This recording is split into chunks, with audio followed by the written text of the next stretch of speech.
ভাই আপনার আয়ের উৎস কি? রেঞ্জ রোভার গাড়ি। Do you believe it? কিন্তু সেখানে কি আপনি আছেন, আমি আছি, সাধারণ মানুষ আছে? আসসালামু আলাইকুম।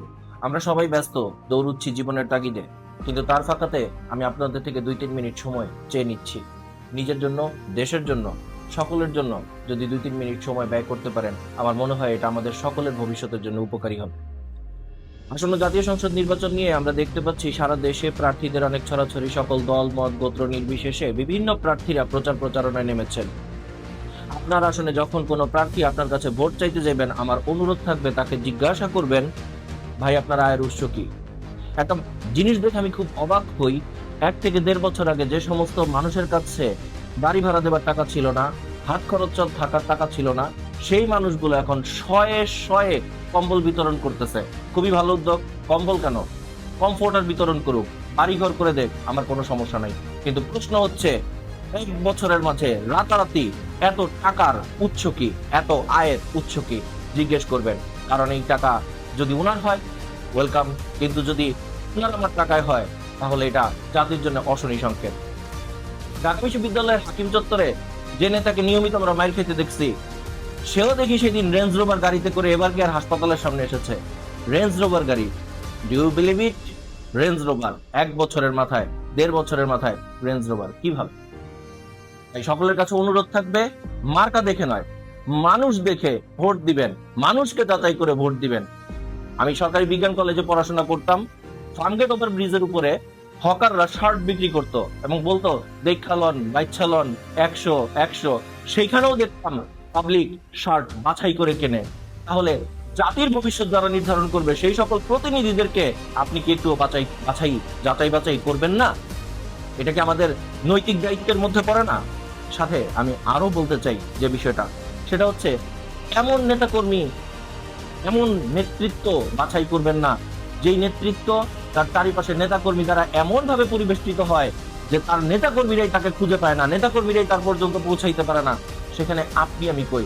বিশাল বিশাল মিছিল, শোডাউন দেখে আপনি সিদ্ধান্ত নিয়ে নিলেন, ও অনেক সমর্থন, কিন্তু সেখানে কি আপনি আছেন, আমি আছি, সাধারণ মানুষ আছে? সম্ভবত নাই। প্রশ্ন রইল, পৃথিবীর উন্নত দেশগুলোতে, সিঙ্গাপুর, আমেরিকা, যে দেশগুলোকে আমরা কথায় কথায় উদাহরণ হিসেবে উপস্থাপন করি, সেই দেশগুলোতে প্রার্থীরা নির্বাচন করেন পার্টি ফান্ডে কিংবা জনগণের ফান্ডে।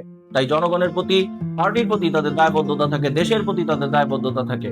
কিন্তু আমাদের দেশে একজন প্রার্থী নির্বাচন করেন তার নিজের টাকায়, তাই তার নিজের টাকার প্রতি দায়বদ্ধতাটা সৃষ্টি হয়। একটু ভেবে দেখেন তো, আজকে যিনি 500 টাকা খরচ করতেছেন আপনার পেছনে, বিনিয়োগ করতেছেন, সে কি পরবর্তীতে 50,000 টাকা সেই 500 টাকা থেকে তুলে নেবার কথা চিন্তা করবে না? তাই আবেগ নয়, বিবেক দিয়ে ভোট দিন। ভোটটা আবেগের না হোক, বিবেকের হোক। কারণ আপনার ভবিষ্যৎ আপনার হাতে। যেহেতু এতক্ষণ অনেক কথা বললাম, তাহলে একজন স্বতন্ত্র প্রার্থী হিসেবে ঢাকা 18 আসনে যেহেতু আমি লড়াই করতে চাচ্ছি, তাই আমার নিজের আয়ের উৎস সম্পর্কেও আপনাদের কাছে সুস্পষ্ট ধারণা থাকা দরকার। ব্যক্তি জীবনে আমি একজন সাবেক ব্যাংকার এবং শিক্ষক।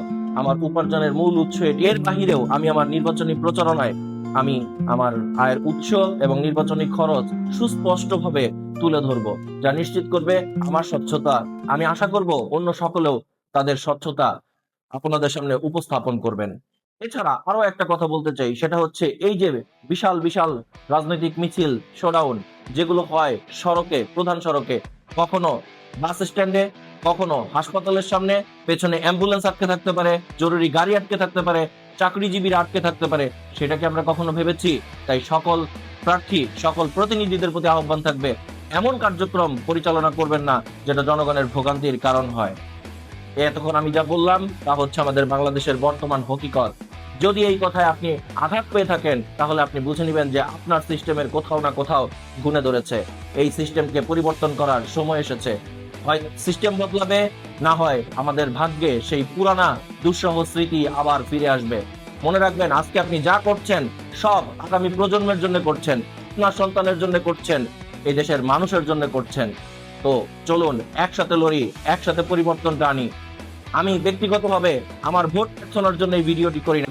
উদ্দেশ্য আপনাকে সচেতন করা, দেশকে জাগ্রত করা। ভালো থাকবেন। আল্লাহ হাফেজ।